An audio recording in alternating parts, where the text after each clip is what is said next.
talk about a lot of things when we talk about violin technique, but one of the things that we curiously don't talk a lot about is where you put your finger on the string, where you place the pad of your finger on the string. So with that thought in mind, my name is William Fitzpatrick, and I am the Artistic Director of the Musicere Young Artist Program and the Timiaka Professor of Violin at the Hall Musical Conservatory of Music, which is located on the campus of Chapman University. So why don't we have a look at this finger? Why don't we have a look at our second finger?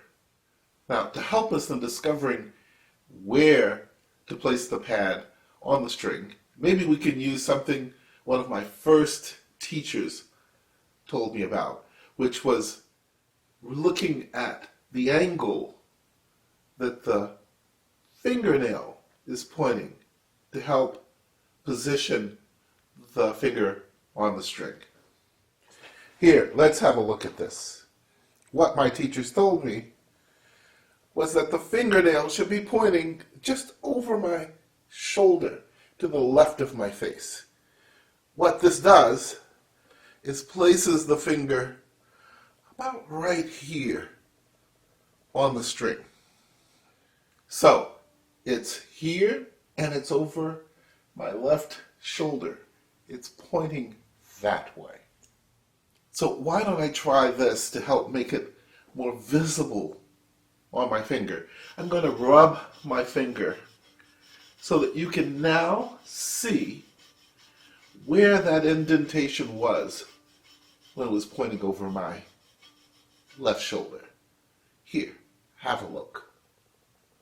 So it is a bit hard to see, so why don't I try a little something I do with my students. Why don't I use an ink pen to make this line more visible?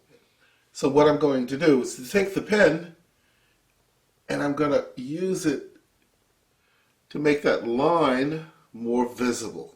See? You can now see it. Curiously, when I place my finger in that spot on the string, it has an impact on where and what my wrist looks like. So you can see my finger is here, it positions itself here. Now, if I were to draw that same line, it would position my finger here, my fourth finger here, my first finger here. That is my goal, that my fingers are placed to the string in the same place on the pad. This is important if we're going to maintain any stability, if we're going to be consistent in how we put our fingers on the string.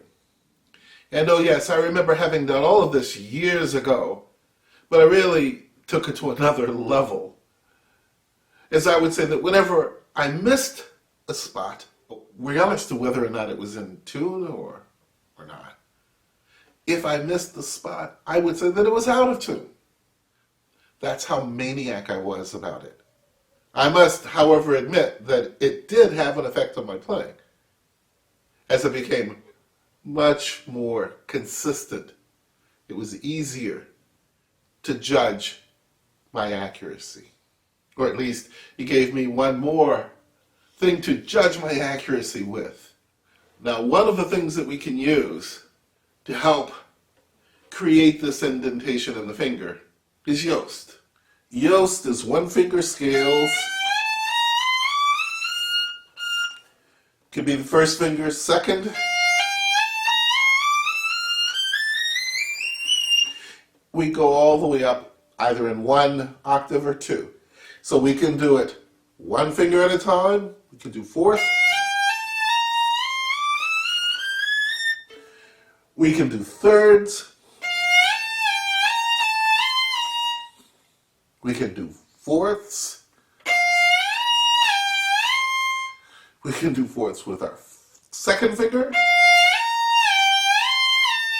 You see, we can go through all of our intervals simply using this method, which was created by Yost. Well, yours is out of print, but on virtualsheetmusic.com, you can get a book that I wrote called One Finger Scales, which pretty much does everything that I just laid out to you. So as always, I do hope this video helps you practicing to become more efficient and effective, that it helps you to learn how to practice wisely, and that this leads you to giving even better performances.